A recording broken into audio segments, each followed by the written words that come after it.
King Media in association with Boxro. Trainer Hamzah, Sheeraz, Ricky Funez, all the way here from the US. First of all, have you got over that California jet lag yet? Man, it takes me 2 weeks to get over this jet lag. The Cali jet lag is the worst. So your guy Hamzah Sheeraz, another step up. Obviously the guys, from your part of the world. How much of a step up is this guy, and what kind of challenge does he pose? I know he got a good draw in his last fight. What kind of challenge does he pose to Hamzah? Well, it's a challenge. If he gave Jose Benavidez, who was supposed to be a big prospect, a draw, just imagine he's here coming to give Hamzah the best he can. So we're well prepared for that.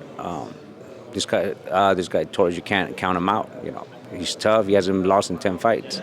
So we'll be ready.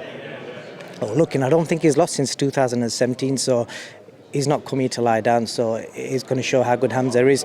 You've done a few camps with Hamzah now, so how do you think he's developed from the moment you had him to what he's now? What are the big changes that people can look out for? Oh, tremendous. He changes, so many changes. Our first fight with his Skeet, I believe, the kid from Spain, it was supposed to be a step up for him.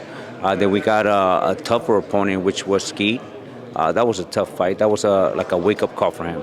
I believe that fight, he learned 10 fights in that night. And like I told him going into the fight, you know what, this is going to be tough. He looks like he's a runner. He's a very slick, very well-trained fighter.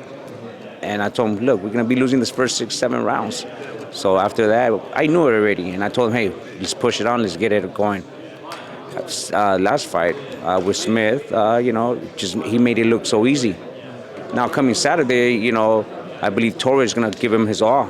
So you always got to believe, you got to think this, that what they're doing with Hamzah, they're building him up. If Hamzah doesn't get rid of these guys right away, it's like, well, to me, he won't be looking like a prospect. So coming Saturday with Torres, I believe he has to knock out to believe that he's going to be at the contender level and future world champion level as well.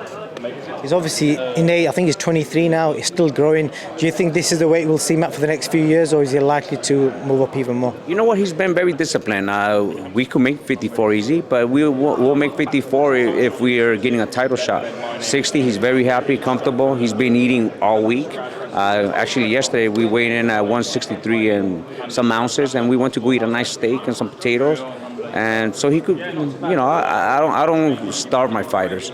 So I believe in the next few years, it's up to him how he takes care of himself out of the ring. If he takes care of himself well, I think he'll be able to maintain himself at 160 for a couple of years, 3 years.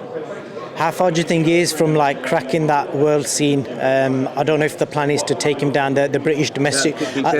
How far is he from tackling that world scene? I don't know if the plan is to take him down the British route eventually, or just to stick on the world scene now. Well, you know what, we want to.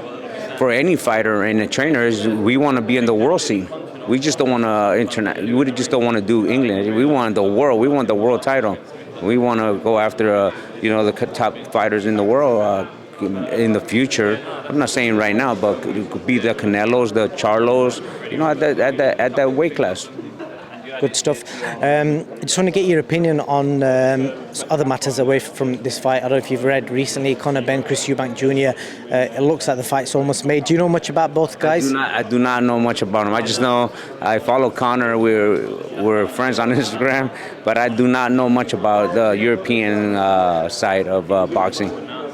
Good stuff, man. So you've tackled me there. I'm going to get your prediction on Ryan Garcia. He's got a tough fight. Some people say he's got a tough fight this Saturday night. What do you think? Obviously, Fortuna, I believe, he's only lost once. What kind of challenge does he pose for Ryan? Well, you got to always remember this. Like I always tell people, this is another step up for Ryan. Ryan, with Liam, I think it was Liam, right?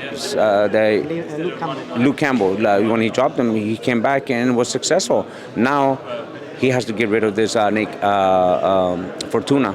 So Fortuna's not no pushover either, but it's going to be a good step up for him and a good test. And if he comes out impressive, now he'll step it up again. And kind of the same thing applies to Hamzah.